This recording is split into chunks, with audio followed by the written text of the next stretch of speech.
question. Thank you. You read my mind. Thank you.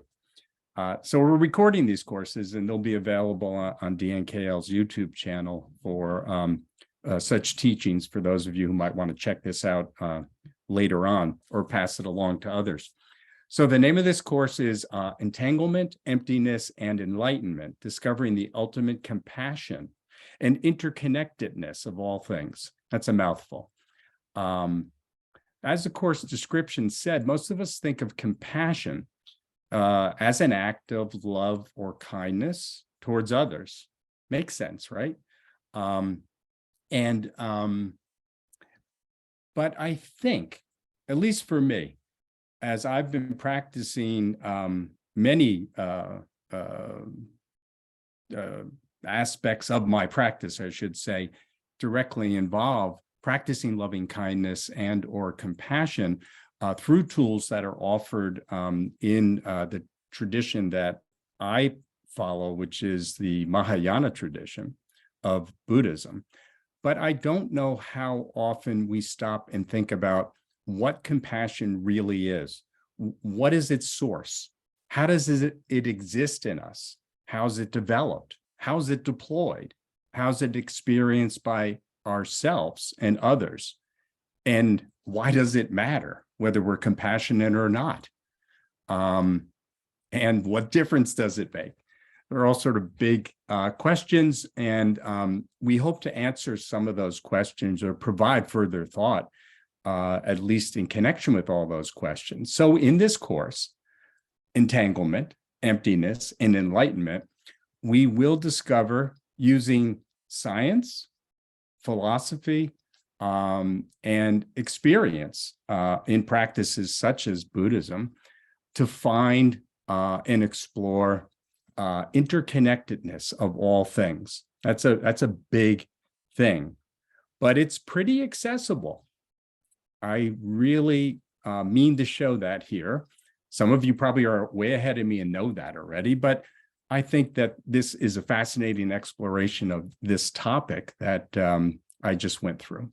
So how everything we think, say, and do affects, and more important, whether we consciously are aware of it or not, connects us to all other things in existence, both physically. What I'm going to be using in this course, when I talk about physically, I use the word outside, and internally, I'll be using the word inside. How those things that are both intrinsic to us in our environment, meaning all phenomena that is part of us, but also reflected outside of us, which we're going to explore directly today, that part. And then also what is inside of us. That means everything from our subtle physical anatomy through possible further subtle realities that we have operating in us internally, i.e. our consciousness. And why does that matter to the topic and those questions that I laid out? So you're going to have a little bit of patience with me because I'm going to unfold it. I'm going to unpack that. So in this course, we'll be exploring these questions in greater detail. And as I said, hopefully providing some answers in many cases. But I hope that at the very least, it creates additional questions for you that spur your imagination, your own imagination. But my greater hope is that it gives you greater clarity to your own worldview and adds specifically meaning and insight to your own practices, whatever they are. But I will say, especially meditation. And most of our world having an awareness moment by moment of that interconnectedness and how compassion is a direct vehicle. It's a brilliant, amazing vehicle for finding that interconnectedness and utilizing it to that ends. So how will we explore this topic? First, I'm going to build for us a relatable, hopefully, relatable narrative that has to do with the outside world. Remember, that has to do with everything outside of us in our environment, meaning the world of phenomena, but also what makes us up physically. Literally, I mean that physically. So we'll do this through exploring lots of concepts, such as entanglement, which is the first word we find in the title of this course. But also other related concepts and theories, such as that are described in quantum physics and other modern sciences. I hope that doesn't scare you off, because I'm not going to go deep. I'm not going to be going into mathematics. I'm not going to actually be going into physics, only discussing concepts. So stay with me. Remember, I said to have some patience.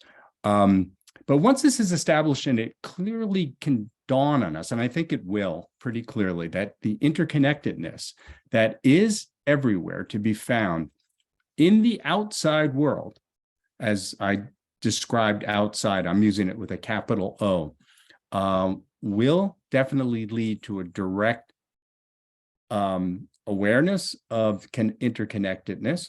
And then from there, we can move into a direct exploration of our inside world, as I mentioned earlier, which will delve into through an examination of emptiness, which is the second word in the title of this course.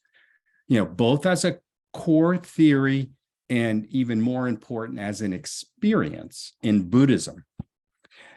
This will be done through utilizing sections of His Holiness the Dalai Lama's The Universe in a Single Atom, which is one of the texts that we'll be referring to throughout this book, and also a closer examination of Nagarjuna's or Nagarjuna, depends on which pronunciation you prefer, and his works that focus specifically on our understanding of this core principle in Buddhism called emptiness. Specifically, we'll be I'll be curating specific verses from one of the many texts that are available on his work, which is called 70 Stanzas.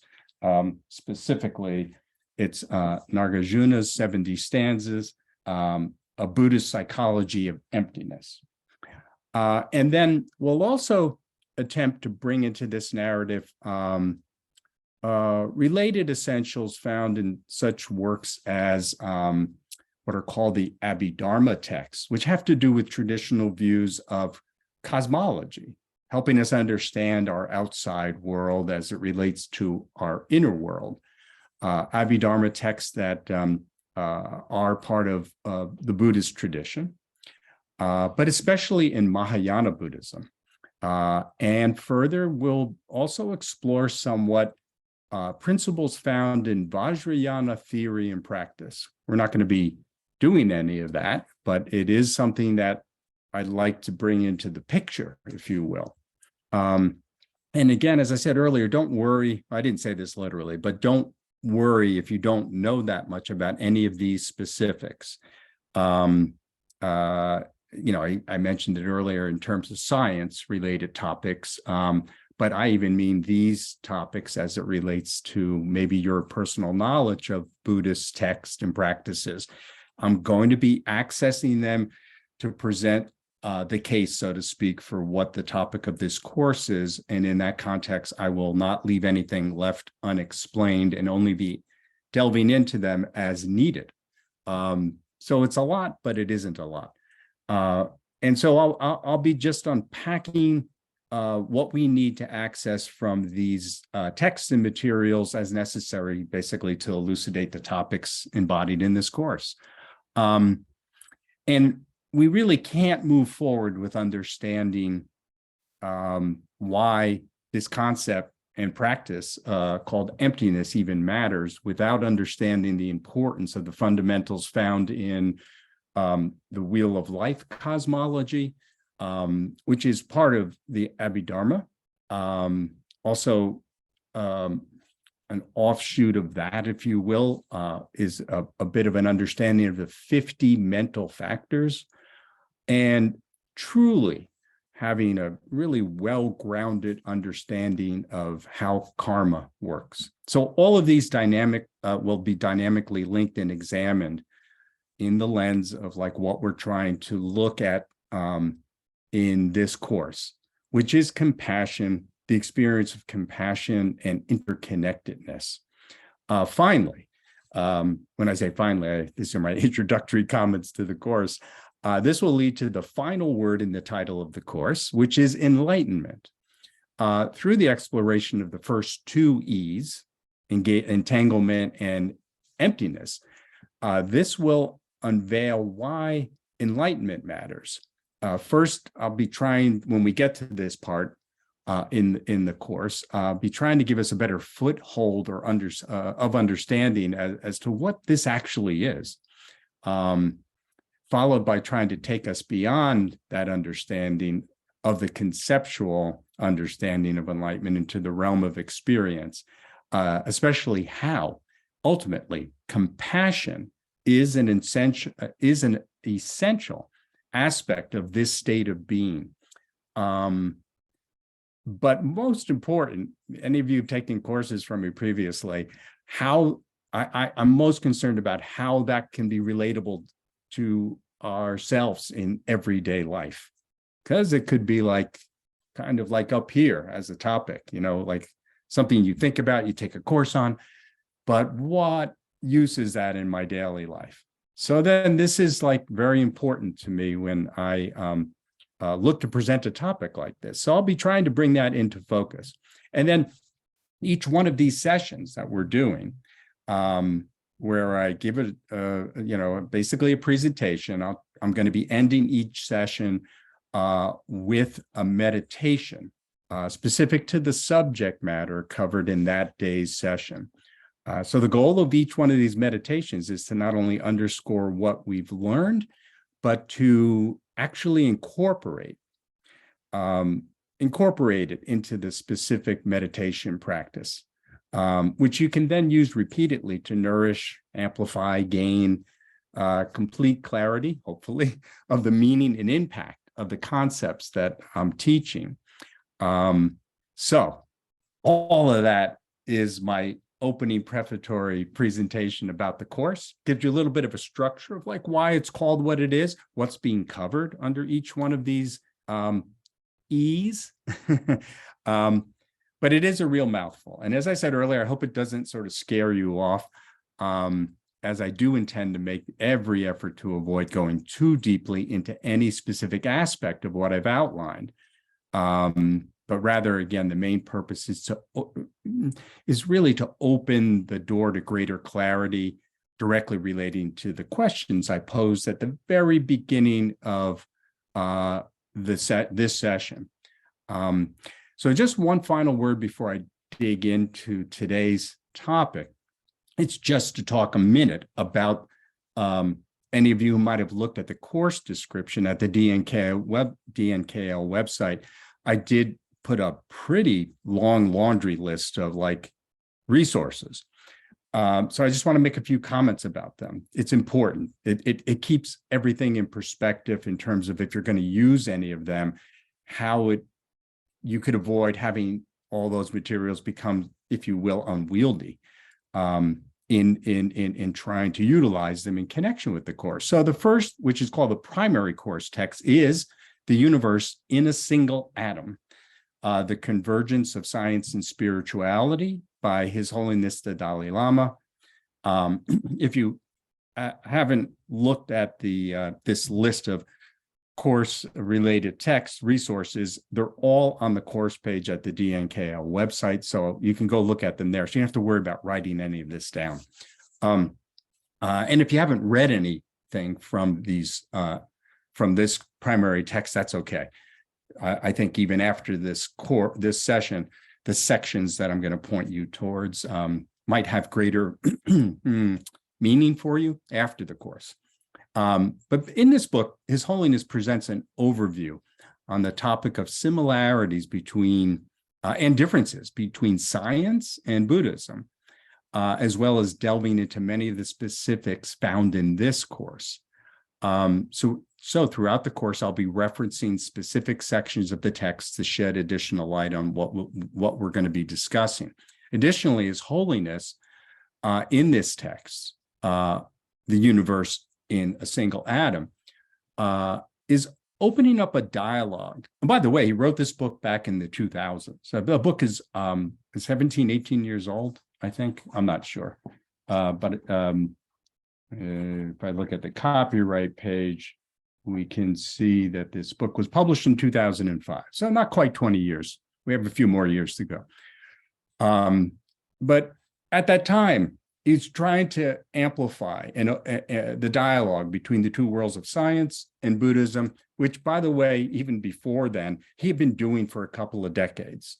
And so the purpose of that for him is to nurture the ongoing development of each, meaning science and Buddhism, as it could work together, benefit from each other's process and methods, for the benefit of all sentient beings, which is at the core of everything that His Holiness does, and hopefully for many of us in terms of at the core of what we do. It's an important guide also, and even maybe more importantly, to ethics and compassion as two essential ingredients that we must have. And he is very skillfully unveiling for those who maybe are part of the scientific community in this, in this work, how they need to make ethics and compassion part of the scientific process, which is a tall order. Even today, it's still a tall order, even though His Holiness was writing about this years ago. And every year he has held basically a conference, a major conference where scientists and thought leaders from that universe get together with members of religious and philosophical organizations, including Buddhists. So he's really committed to this because it's really, really important. For example, we can see this in today's world of exploration of AI, artificial intelligence, and its very fast commercialization in the technology world, now coming into full blossom in the world, everyone's world, how we interact with it. Hence my use of the word commercialization. It's running far out in front of factors of factoring in ethical and compassionate considerations. That's just an example. It's all over the place, though, in our ordinary world, but His Holiness in this book is focusing in on that in the context of science. With that said, I'm just pointing that out because the punchline is that's not the focus of this course, but it has great value in that regard. And really, primarily, the text is driven to elucidate these important elements. Science and Buddhism benefiting from each other and what they have to offer, and how science and the world that extends from science, including technology, like my example of AI, needs to incorporate ethics and compassion. So enough said about that. The secondary related text is called Nagarjuna's 70 Stanzas, A Buddhist Psychology of Emptiness by David Ross Comito. This is one of many publications that bring us the teachings and verses of this great Buddhist saint, as he's considered in Buddhism, teacher and practitioner, Nagarjuna, whose contributions to the Buddhist canon, as I mentioned earlier, clearly have its anchor squarely and deeply in a full exploration of that second E in our course, emptiness. So as we move into this exploration of the second and even the third E's in our title of our course, meaning both emptiness and enlightenment, we'll be selecting verses contained in this particular publication and their accompanying commentary to underscore some of these principles we'll be discussing. So I might also be bringing in some other quotes from other publications, but trying to stay within the writings of Nagarjuna. He's an important, pivotal historical figure in the exploration and bringing forth into our world a clear and complete understanding of this concept. So he's a good source. And then for the additional texts, I'm not going to run through them, listing them. Again, they're at the DNKL website course page. I just want to say that these are simply listed for those of you who might have a real interest in diving deeper into or just sort of looking at this topic, especially as it relates to a plethora. In the last 20 years, there's been a plethora of really intense and exciting interest in the connection between science and various aspects of Buddhism. And so much of that excitement and exploration is specifically found in the science of quantum physics and quantum mechanics. And these two disciplines have garnered like so much attention in the modern world of science because there's some obvious connections to Buddhist principles, practices, cosmology, and philosophy. And it's both in the form of what are called thought experiments and also mathematical formulas and actual exploration of those in connection with these principles. We'll be talking about some of them in this course, but I can't, that's a whole course into itself. And so that's why I'm listing all these further texts if you're interested. The one caution I will give all of you, and it might not be necessary, and I apologize if I am preaching to the choir.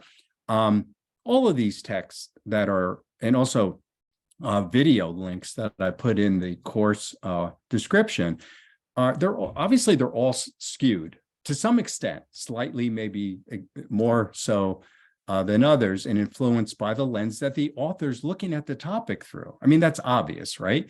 But because of what's being connected here, which are two kind of foreign worlds as tracks that people might be on, it's really important to take the time just to look at the author's background and get a good handle on what lens are they looking at the particular topic through.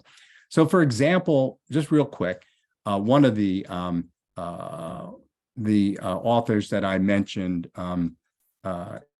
that actually lists, his name's associated with a lot of the books that I mentioned here, is an author named Graham Smetham. And so, like, if you're interested in reading any of these books, one should go check out who Graham is. Easy to find on a Google search, and you'll find that he was a mathematician, has a degree in mathematics, also has a degree in philosophy of religion. And what happened to him was that he started a course for scientists, specifically to look at the interconnectedness between Western science and Eastern philosophical perspectives. And that sort of brought him into the world of kind of partly what we're exploring in this series, not completely. But you then would say, well, okay, well, what other credentials does he have? Well, from there, on the side of becoming familiar with Buddhism specifically, which is what most of his writings are about, he became a student of Theravada Buddhism, and was a student of a famous Theravada teacher who represents the school of the forest tradition of Theravada Buddhism. The forest tradition is really mostly known in Thailand.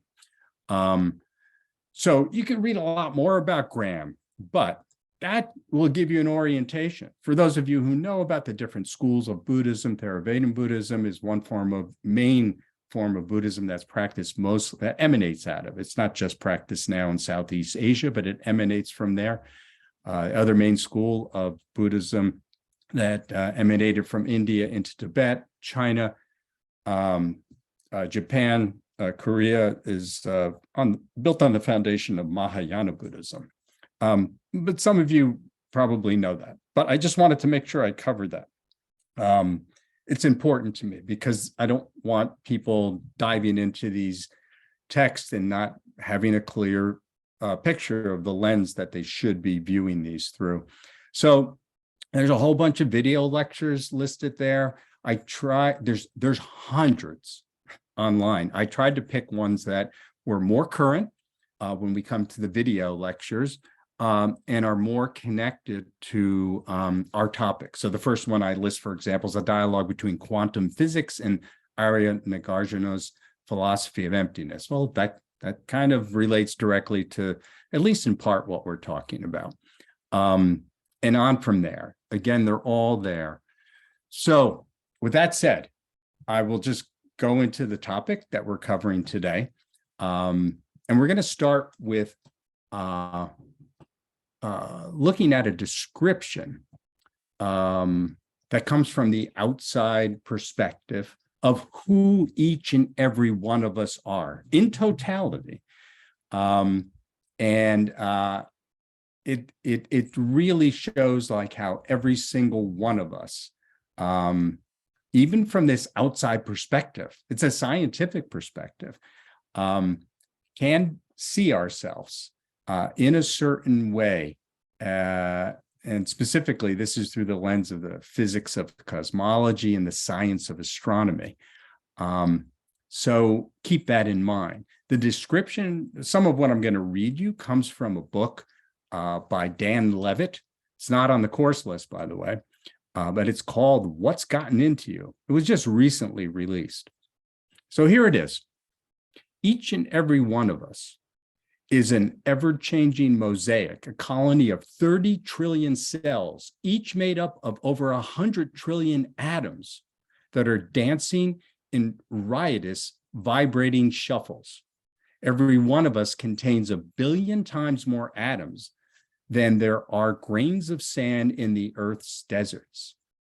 If we weigh 150 pounds, which, by the way, I weigh 160, you've got enough carbon to make 25 pounds of charcoal, enough salt to fill the salt shaker, enough chlorine to disinfect several backyard pools, and enough iron to forge a 3-inch nail. Further, you may not realize it, but you are a towering skyscraper, a cooperative apartment building of 30 trillion units or cells, 30 trillion. Stacked end to end, your cells would circle the Earth over 4 times. They are the smallest units of life, but you can't point to any of these cells and exclaim, "That's it. That's the basis of life." We'll circle back to that in a while when we get to talking more directly about the topic of emptiness.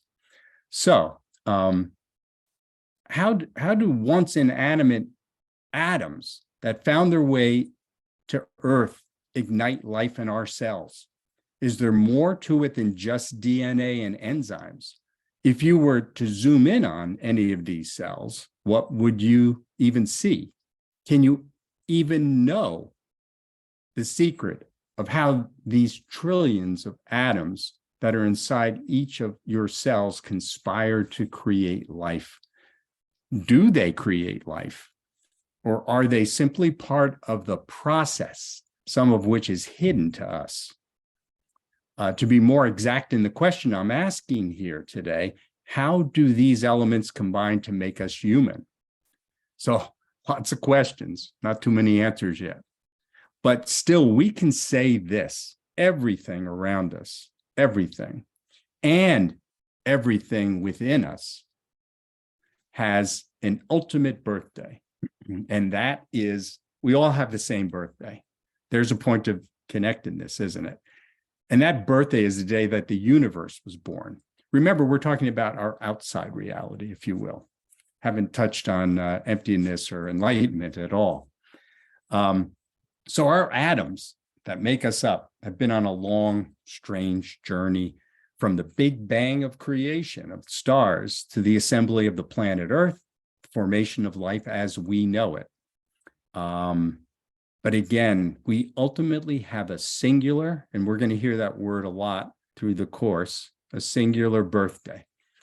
And the mere fact that we can even reconstruct this history of our atoms is pretty amazing. Clues are found in the science of cosmology and astronomy that have been documented through scientific methods. I could go on and on about them, but no need to, really, not for the purposes of this course. But this one point is really important. One of the facts we've discovered in the so-called Big Bang, which we've all heard of, is that it makes the shocking discovery that all, and I mean this literally, all the particles within us, all of them, were born in a single instant. And all at the same time, that at that moment of the ultimate birthday. And that might be like, okay, so what? But think about what that means. And I'm going to try to make that part of our meditation that we do today as well. It's a very, very mind-blowing thing and something to really marvel at. And frankly, it's amazing how these things have come into the outer world of science. This idea of the Big Bang was discovered and brought forth by early last century by a French Catholic monk. He was a scientist, but he was a monk named Lamater. And Lamater was not really liked too much by Einstein at the time. They were contemporaries because Einstein really loved this idea of a fixed universe. And not one that we all now know, which is an expanding universe. Ultimately, Einstein's theory of relativity on the mathematical level harmonizes with and even shows us the way forward into such a universe that we live in. It's not that Einstein was wrong. His formulas were right in the theory of relativity. But I mention Lamater because he is the one who coined the Big Bang. That's where it comes from. I think that's interesting.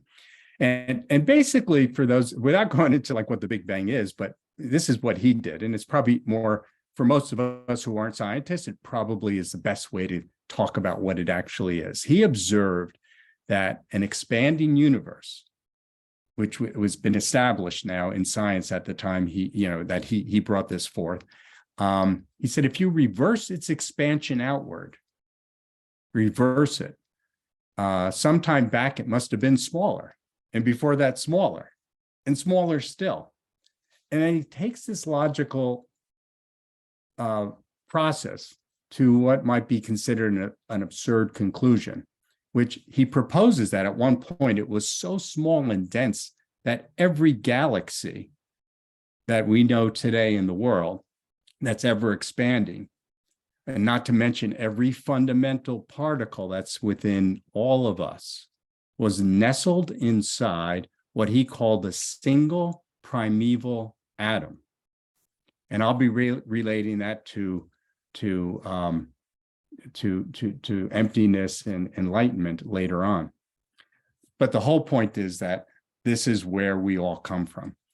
So we all have connection, even in the outer sense of not delving into these beautiful concepts like Buddhism offers, practicing compassion and loving kindness, and also other traditions, But the universe was produced by the disintegration of a tiny atom, a primeval atom.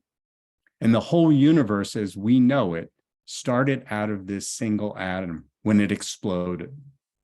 And an interesting sidebar is that Lamater also tried to prove at that time that the universe actually began with light. You might be able to guess pretty easily why. I mean, he was a Catholic monk.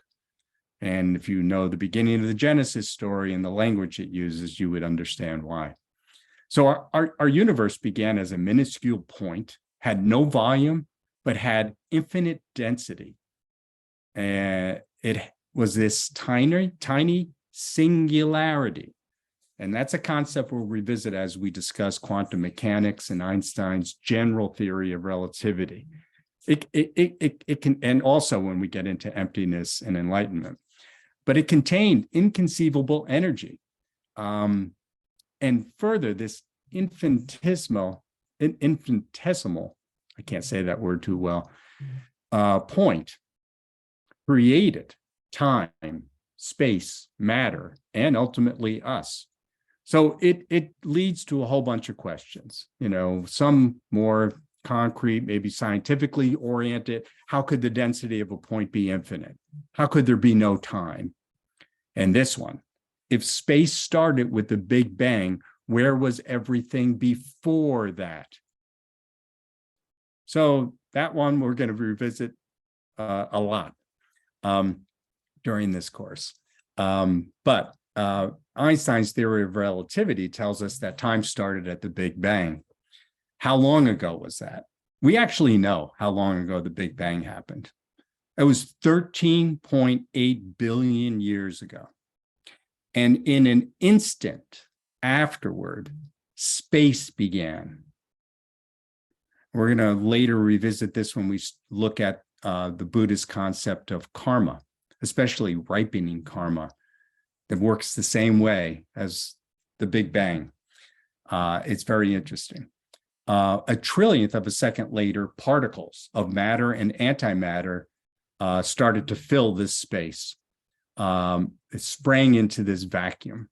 They were both bent on mutual destruction, which is fascinating. They all attempted to immediately wipe each other out. Matter and antimatter do not get along. They don't do this, they do this.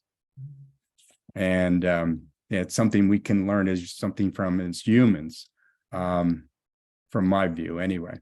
But, our story doesn't end there. For some reason, that scientists are still scratching their heads over.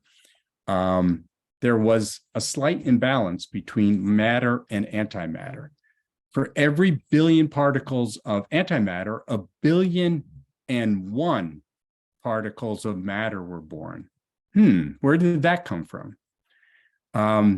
So even just talking, and we're going to get to talking about that on the inner level in subsequent sessions. But for this portion of our talk, we'll just say this, that we're simply, all of us, all of existence in the outer sense of phenomena, including our physical selves, is simply the leftovers, countless billions of this one particle that were not destroyed or canceled out by the clash of matter and antimatter. It's pretty dramatic, and that's what the visible universe is made up of.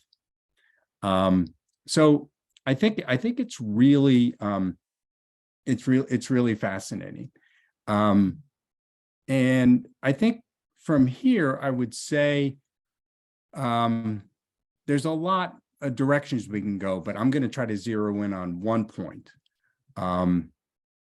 That it could be argued that if all matter, literally, that is contained in the known universe, and is contained, as I've underscored a couple of times here, in every one of us, that one could be open to the possibility that indeed each and every one of us is literally interconnected to the entire known universe in a very fundamental way.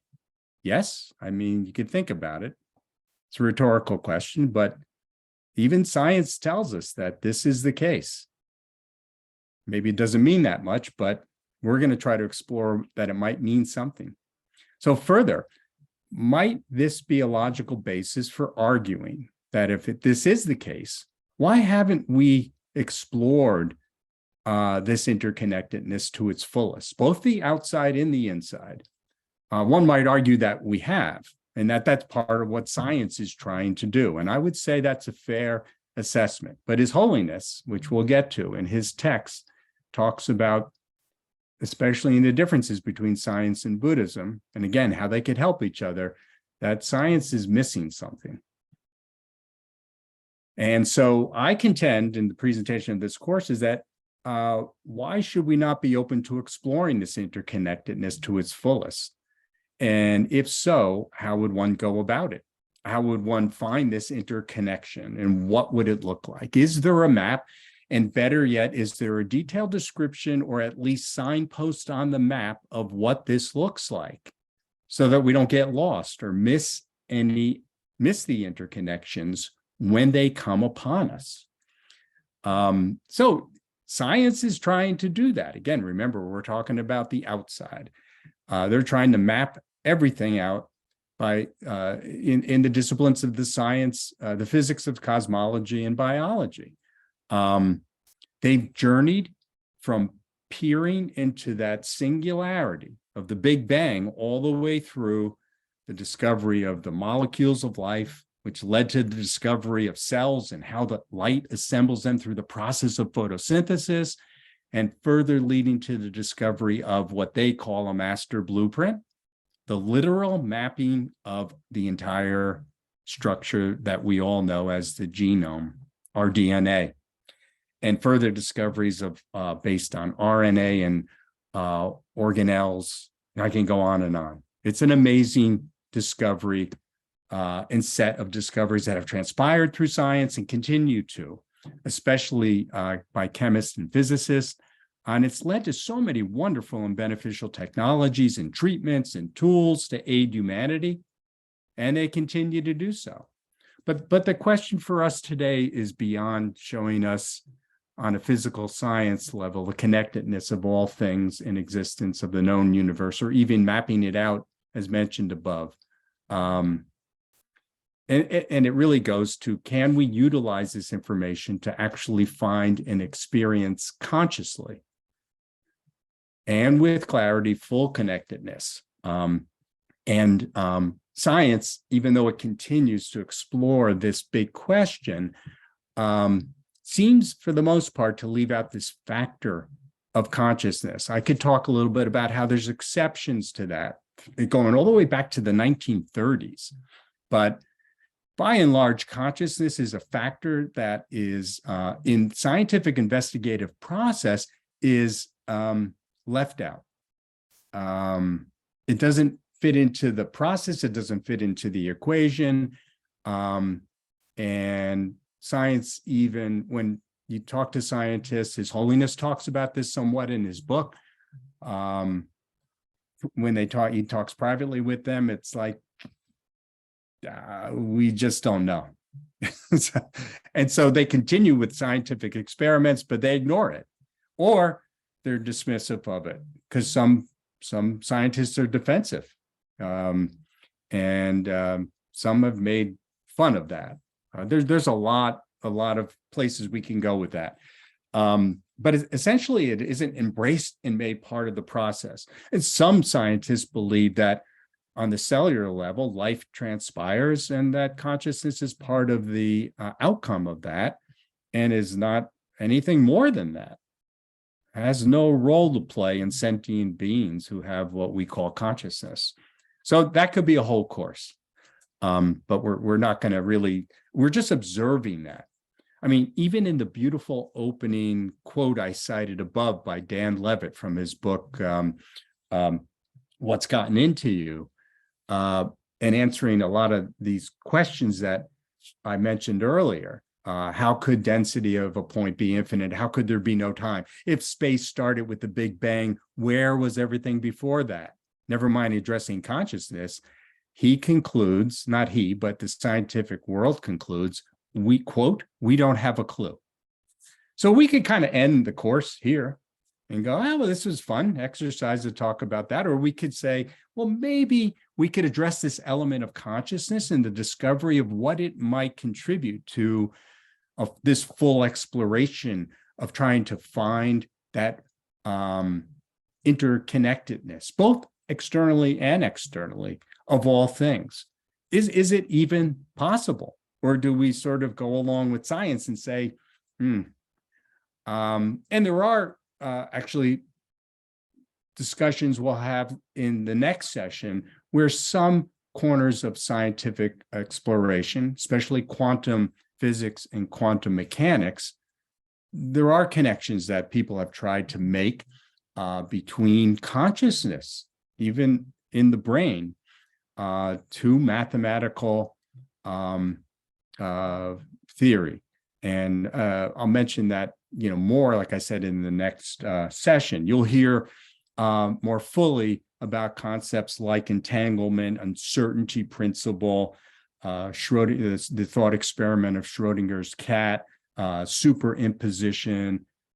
These are very thought-provoking and have lots of obvious connection to Buddhist philosophy. You'll see it.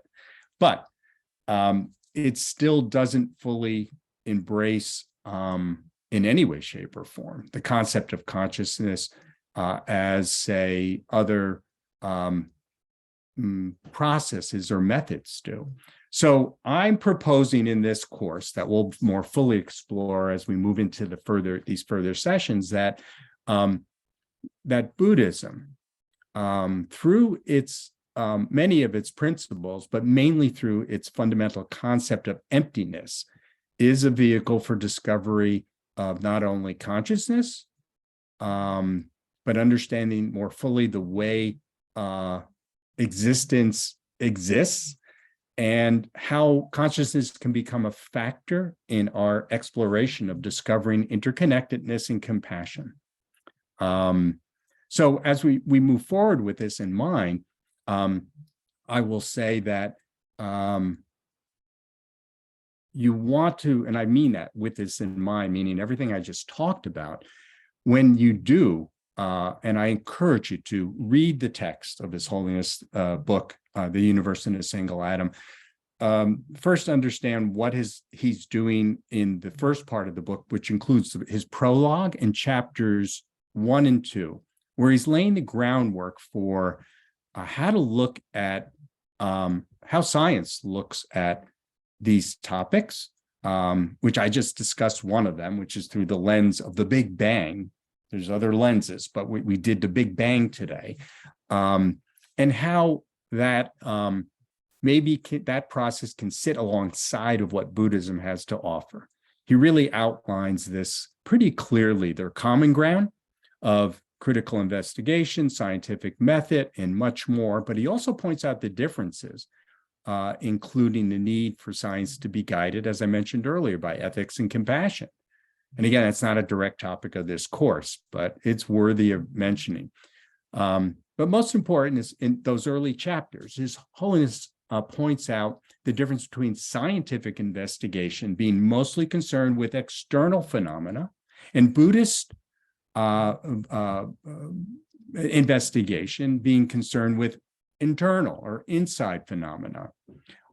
He maintains that they both share like empirical investigative techniques and are really akin in terms of disciplines in that way. So, really has great respect for both and feels they can learn from each other.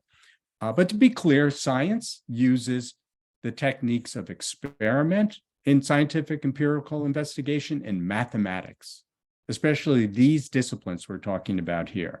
Buddhism uses this thing called 3 methods of investigation. It uses experience, inference, and reliable authority. And in Buddhism, that's scripture. Science doesn't use that. I think we know that, whether it's Buddhist scripture or other scriptures, that come from another tradition. So as we move through the rest of what I'm going to try to present here as quickly as possible, which, by the way, we might go a little more than an hour and a half. And if we do, I understand if some of you have to jump off at 11:30, but I want to try to get all this in and also leave a little time for meditation and any questions you might have. But we're going to look at the 3 method of investigations that Buddhism offers. So this is going to be presenting somewhat of a counterweight to the focus we just put on the scientific outer lens that we were looking at the topic of the Big Bang specifically through, which is science. So in this part of our exploration, specifically talking about the Big Bang and how that meets up with Buddhism, one can look at and explore further on top of what I'm going to talk about now. Chapter 4 in The Universe in a Single Atom. It will provide us with a pretty good guide to what you're going to hear me talk about now. So, as I mentioned earlier, through Einstein's theory of relativity, it's accepted in today's world of science that the universe is not eternal. It's also not static, but it continually expands. Essentially, it goes through, some of you will be familiar with these concepts in Buddhism: formation, expansion, but ultimately destruction. And in His Holiness's book, he talks a lot about different various non-scientific systems that are essentially our creation stories in which that process unfolds. In Tibet, he mentions the pre-Buddhist worldview of the Bon religion, and how there is a myth at its core of bringing out of chaos, light out of darkness. Sounds familiar to a lot of us in Christianity, right? And day out of night. But this part isn't familiar. Existence out of nothingness. And then in India, there's a rich tradition. Again, it's holy. You can read more about this in the text. I can only lightly touch on it here. In India, there are a lot of rich traditions that have creation systems or stories attached to them, including the early Samkhai's theory of primordial material, which is described as the origins of the cosmos and life within it. The Vaisheshika atomists, where they base life on a stratum of indivisible atoms. It's a little bit sounds like, the Big Bang folks, and then, of course, there's various theories of God, Brahman and Ishvara, as the source of divine creation. And then there's the radical materialist, the Charvaka school, which has a theory that evolution of the universe through a purposeless, random development of matter, with all mental process viewed as derived of complex configurations of material phenomena. So it sounds like a lot of what we call in the West scientific. His Holiness identifies this both in those early chapters and references it here, what's called scientific materialism. It's a belief that the mind is reducible to neurological and biochemical realities. And that's kind of what we were talking about before. Is that true, or is there some exploration of consciousness that can go beyond that? So these are all things that His Holiness taking us out of the realm of science and bringing us into the world of non-scientific, origin stories related to the Big Bang that exist. So Buddhism, by contrast, explains the evolution of the cosmos in terms of the principle. Any of you who practice Buddhism, you'll know this, the principle of dependent origination, in that the origin and existence of everything has to be understood in terms of a complex network of, get this, interconnected causes and conditions that relates us to karma. And we'll be talking about that in context a little bit more as we move on. And this applies, His Holiness says in the book, to consciousness as well as matter. And that's going to be fascinating to explore. At least I think so. And His Holiness then mentions here at this point that the Buddha never talked about this, never addressed this question. Whenever asked by anyone, he just didn't answer it. So there's actually a group of questions that have to do with the origins of creation, of existence, that are listed in the various traditions, the Pali Canon, which is mostly Theravada Buddhism, and Tibetan Buddhism, etc., classical Indian Buddhism, that list these questions that the Buddha was posed and never answered. So they're listed in the text, and I can run through them. We've even used some of these in some of my previous courses in meditation practices. And I won't go through them because of time. And I don't want to say that this is a sidebar, but it has to be mentioned because one might say, well, according to Buddhism, okay, so then what did the Buddha say about he didn't say anything. So that's important. Still, there were two traditions that evolved early on in Buddhism that addressed the cosmology of the universe, if you will. It's known as the Abhidharma system. And there are different Abhidharma systems, one again connected directly to Theravada Buddhism, and then one that comes out of the Nalanda tradition in India, which became the Abhidharma system that the Tibetan Buddhists embraced. And one can explore that more fully. We're not going to do it here in Vasubandhu's Treasury of Higher Knowledge, known as the Abhidharma Kosha. And the second cosmology, and we'll be talking a little bit about Abhidharma as we go along. I'm just introducing you to them.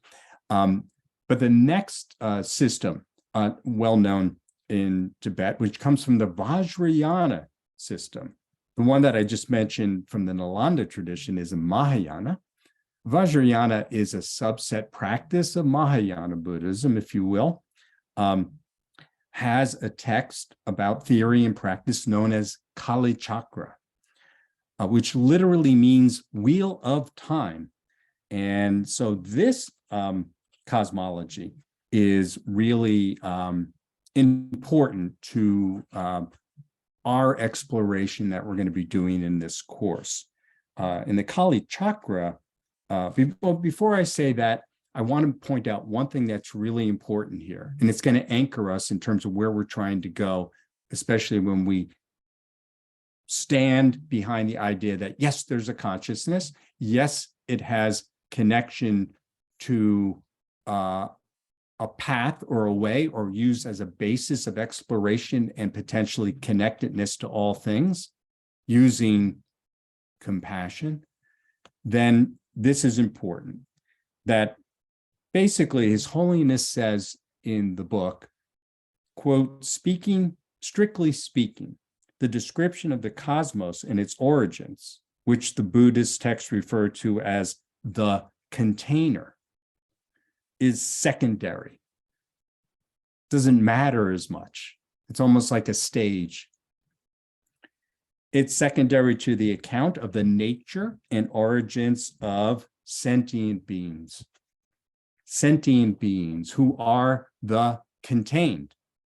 So this is important to sort of keep in your mind, because you'll see that reflected in these cosmological frames of reference that are both in the Abhidharma Kosha, but more directly in the Kala Chakra cosmology. So I'll just mention quickly that the Kala Chakra cosmology defines, in terms of our evolution, that first came celestial bodies that ended up forming our present galaxy. Prior to that, before that, there were stars were formed, and from that solar systems came into being, and so on. And that this system and also the Abhidharma really talk about there being much more than one world system.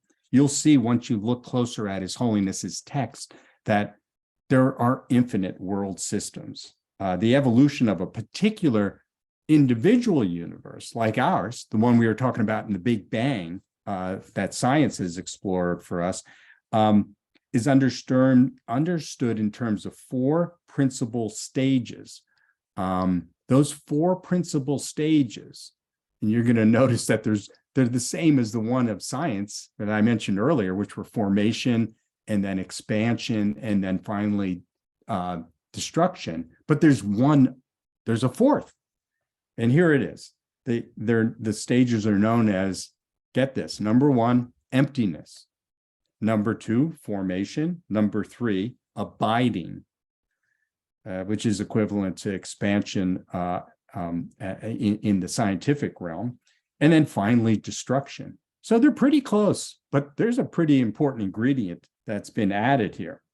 And that further, both these systems talk about it's a tremendously long time, each one of the formations of a universe system, and that it takes eons. And in Buddhist cosmologies, there's definitions for the length of an eon and how long that is, and it's unfathomable. Each eon that makes up the formation of a world system. But it's only, this is, remember, in the Buddhist system, it's only in the last medium eon of the formation stage of a universe that sentient beings are said to evolve. So that's interesting. It's something to hold in mind. And further, there's further information about how the destruction of a universe can happen through any one of the natural elements. And, so the question that this poses for science is really, was there really only one Big Bang, or were there many? Is there one universe, or are there many, or even an infinite number? Is their universe finite or infinite, as the Buddhists assert? Will our universe expand infinitely, or will it expand, slow down, even reverse? So it ultimately ends in what His Holiness calls a big crunch. We're going to come back to that. We're even going to touch on that somewhat in the meditation that we do as soon as I wrap this up. From the Buddhist point of view, there's this, further question. Even if we grant that there was only one Big Bang, let's just stay with that for a minute. Is this the origin of the entire universe, or does this only mark the origin of one particular universe system? And it's a key question. It's something for us to think about. And then, before I stop, I've got to just touch on, we'll pick up on this a little bit more in the beginning of the next session. From a Buddhist point of view, if there is, the Big Bang is just the beginning of one universe, and that there's many ongoing, and if there is something, they call it emptiness, that exists, if you will, before a Big Bang, that sort of starts to answer the question, where did everything come from before a Big Bang? Then logically speaking, there's only two options. This is all food for thought for us to think about while we're, between now and next session. One is theism, which proposes that the universe is created by an intelligence that is totally transcendent and therefore outside the laws of cause and effect. The second option is that the universe came into being from no cause at all. Buddhism rejects both these options. So if the universe is created by a prior intelligence, the question of the ontological status of such an intelligence, I'm reading this from His Holiness's text, and what kind of reality it is remain, is a great question. And there's a whole section, not sure what the pagination is in a copy of the book, because you might have a digital version or you might have a different edition, but there's a section in the book that the great Indian logician Dharmakirti. It's called the Exposition of Valid Cognition. And he takes this whole idea apart of theism or there being no cause, and how he takes that argument and demonstrates that it's inconsistent with the principles of causality, which science, if we know the Darwin / Newtonian laws of natural selection, or the Buddhist concept of causation, cause and effect that karma represents, they share that idea. Not the same, but they share that idea. So that's another topic again, but you have to play that into here because you might think of that. You might think about that being something that one has to ask. And His Holiness in the text does ask that. And that's not something that's acceptable to Buddhist thinking, that we do live in a world of causation. And that's what will be that the Kala Chakra Wheel of Time explains, and further the great Buddhist teacher Asanga further developed when he created a great work that expounded the details of the theory of dependent origination, which is based on causes and conditions.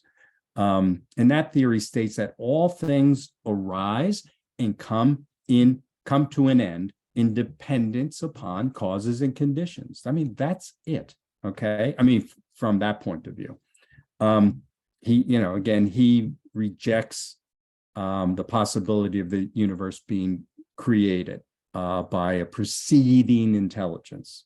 There's lots of arguments about why Dharmakirti, Asanga, other logicians argue that point.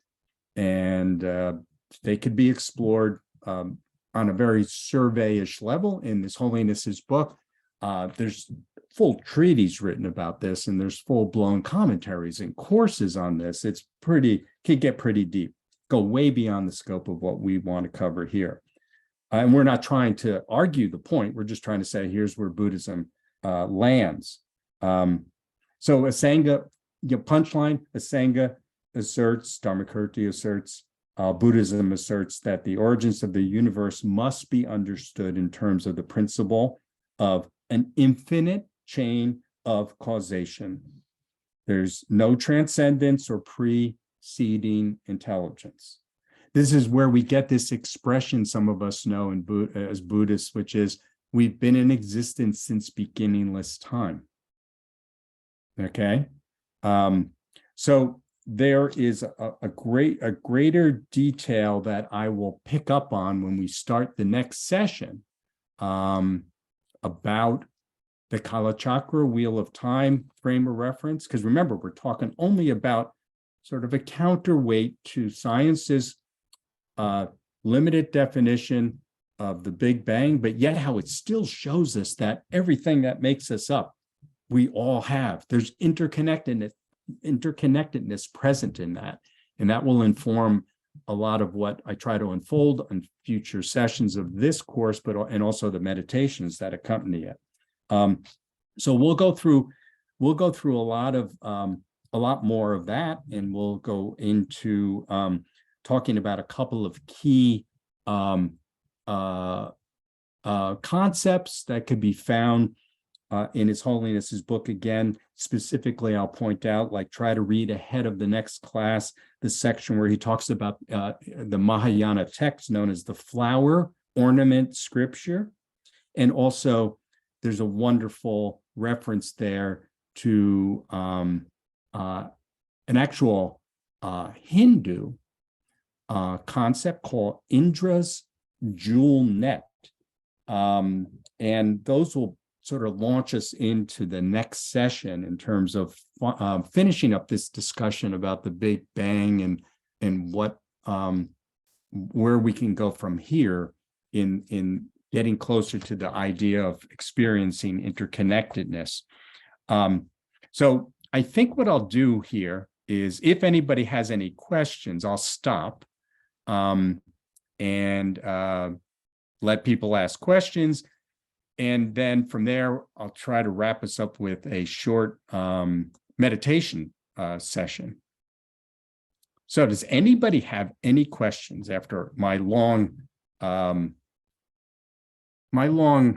dissertation? You could send a chat or you could raise your hand. Of course, I can't see everybody on the screen here.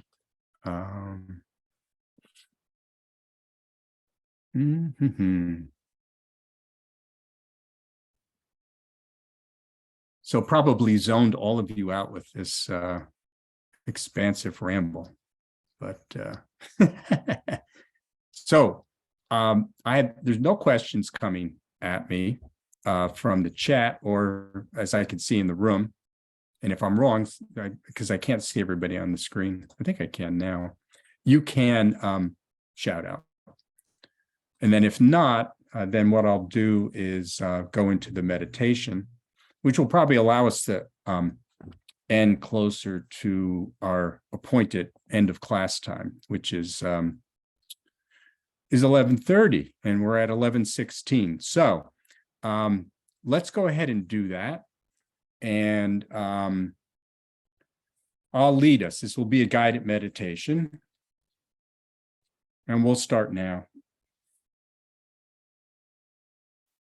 So start by simply taking a comfortable seated position, whether you're in a chair or seated in a traditional meditation pose. Please just prepare yourself outwardly in that way. And then from there, try to simply become aware of your body on the outside. Your parts, your hands, your feet, in other words, your extremities, and observe that you have all these parts of your body. And reflect for a moment, just a little bit of what I talked about today, which is what we're made up of. Even the parts we can't see externally, this subatomic cellular DNA level reality. And simply reflect on how that, which makes up every single fiber, if you will, down to a subatomic particle cellular level, is no different, absolutely no different than everyone you know, everything you know, sentient-wise, everything you know phenomenally in the exterior world, including everything in your immediate environment. And allow your mind as much as you can to radiate that out to the entire outside world, imagining not only our solar system, but the galaxy and the infinite amount of galaxies that exist through time and space since the Big Bang. And just allowing yourself to have a recognition that all of that came from a moment of singularity before time and before space was. Even as outside cosmology and astronomy tell us that this is so. And just think about that for a moment and how that does create a logical, rational ability to make the statement that I am connected to all that exists. That I am made up of everything that everyone else is made up of. And how that might possibly lead to an understanding, a realization that I am the same as everyone else in terms of needing to not only connect, but be in harmony with.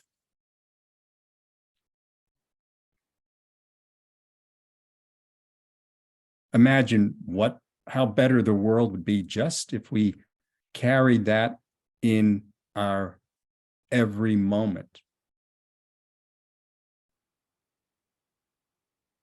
Now, holding that as much as you can, bring yourself back to yourself in this way. Focus your attention on your breath. Following your breath first in and out. Quiet your mind to go inward.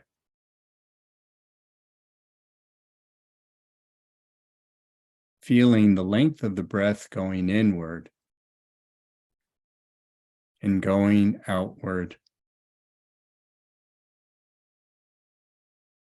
But most important is the space at the end of your inward breath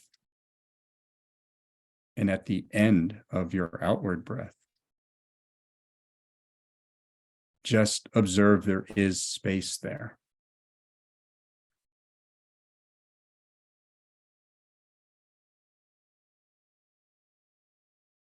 Move with your breath. Continue to make that observation, trying to put other thoughts to the side.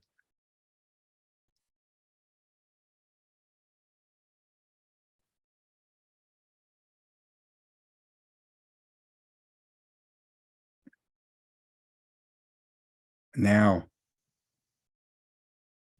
as you continue to follow your breath, have a realization that your entire interior of your body moves from being solid and concrete to being light and translucent. It could be clear, it could be a color, if you so choose, but one that allows you to feel your existence transformed from the solidness to translucent light, very subtle particles.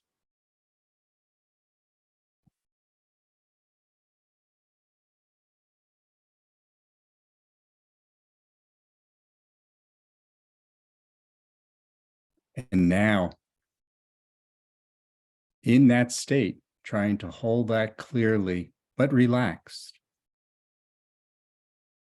turn your attention back to the object we reached in our outward meditation, which was the moment of singularity before the Big Bang. Allow that moment to be present to you instantly at your heart. Feel that it's in complete harmony with your heart center, not something outside of you. And imagine that as the universe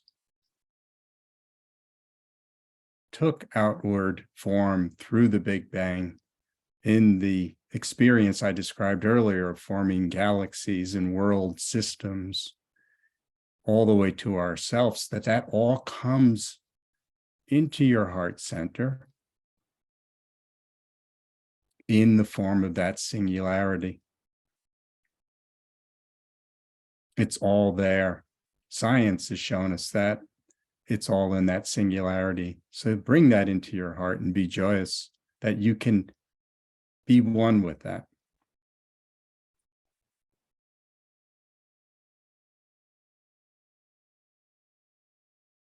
Holding that, now turn your attention back to your body and realizing that your body is no different, even in its translucent state, that it's made up of all the same stuff of what you just brought back into your heart in the singularity of that moment before the Big Bang. And envision yourself moving in that reverse process that Lemaitre, the French monk that I mentioned in the course, that reverse process of everything coming back to a single point. But this time it's embodied in you from head to toe.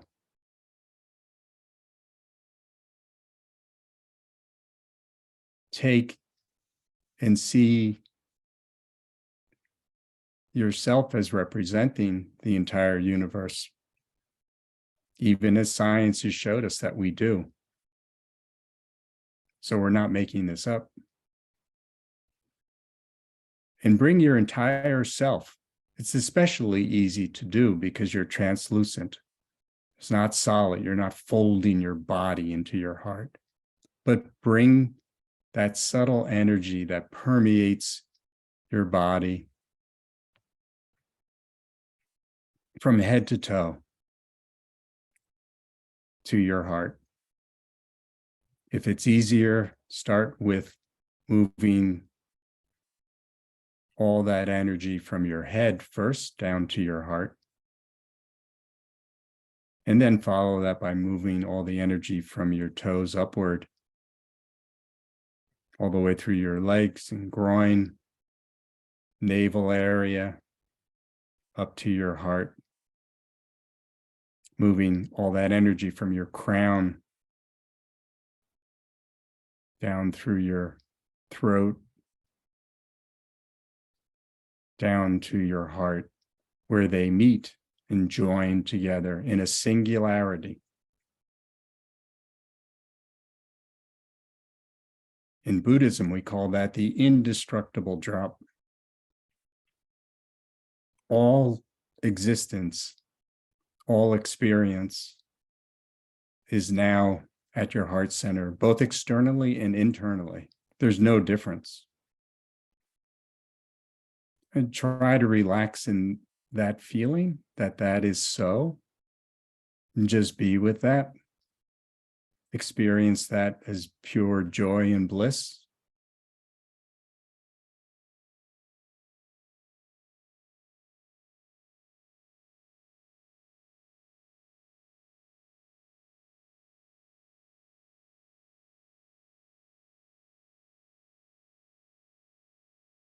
And we'll put a label on that, which we'll explore in future sessions of the course. And that label is that this might be the essence of our consciousness. This might be something we call our subtle consciousness.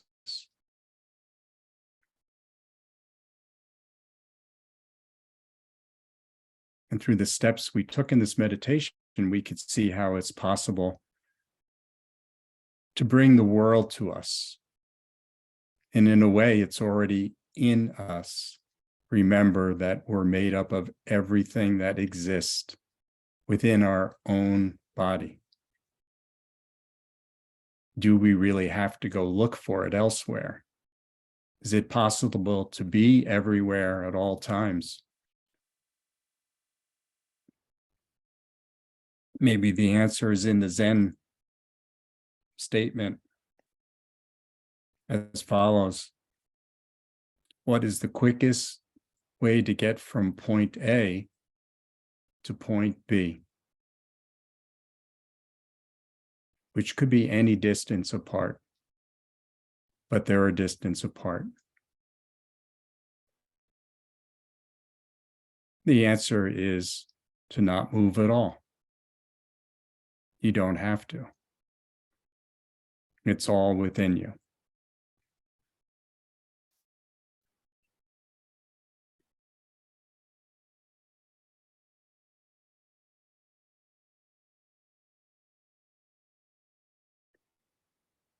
So now bring your focus back to your heart center, where it should already be, but refocus there and allow it to open up with each breath, whereby you feel your body move back into its form in the form of translucent light and particles. And that with an exhale of your next upcoming breath, the singularity of the universe flows out back to the point at which you conceptually saw it outside of you, and it retakes its position. You can unfold the universe from there if you like, over the next couple of breaths.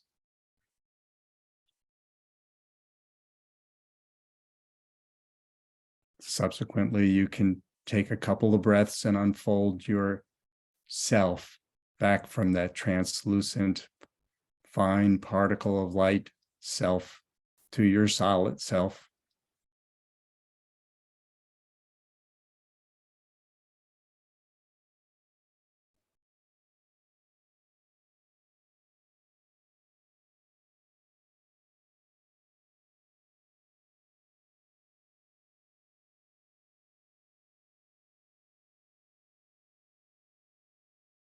And as you complete that process, allow yourself to come back to our group here. And if you had your eyes closed, open your eyes, move your body, and rejoin our little Zoom session here so we can finish.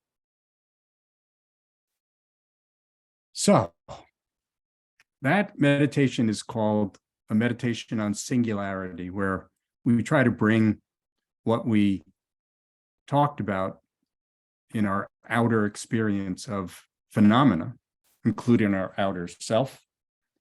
And then we went and did a similar journey where we took our selves and saw that there is maybe no difference between those two. What can be singularity in a singularity sense, be the essence of ourself as an individual, maybe it's no different than the singularity that makes up all existence. So that's it for today. We ran 3 minutes over, but I will, if somebody still has a question, I love questions. I'd like to hear from you. There is one question. So some people have had to leave because it's 11:30, right? But if we could there's one question from Murray. Says, why would we expect the Buddha to answer all questions as if he knew the answers? Isn't the more relevant question not what the Buddha knew or didn't know the answers, but why we continue to believe that? Well, I think you put that in the form of a question, Murray, but I think that's almost rhetorical in the sense that your question gives us all, if not the answer, something to think about. And I think it does indicate that the Buddha felt that it wasn't why he was here. It isn't why he did share with us what he did, which was his teachings, meaning addressing this question. So it was like, this is not part of like what you're going to receive from me. And so I think that we accept that and know that he gave us so many teachings that address all of the afflictions we have. It's a great toolbox he's given us in the form of Theravada Buddhism, Zen Buddhism, Chinese Buddhism, Mahayana Buddhism, Vajrayana Buddhism, Dzogchen. I mean, it is a wealth, Lojong, mind training. So we have much to be thankful for. And I would agree with the sensibilities of your rhetorical question. So hopefully that was a session that you all enjoyed to some extent. Hopefully I didn't throw too much at you. Hopefully you'll come back, because I did throw a lot at you. But it will get a lot more fun in the sense of exploring the next two E's of emptiness and enlightenment. So until next Sunday, we'll be meeting at the same time. I think we will sign off. Thank you, everyone, for being here. Love and compassion to all of you. And that's it. Thank you, John. Thank you, John. Thank you, John. Thank you, everybody. Thank Thank you. you. Thank you. Thank Thank you. you. Thanks very much.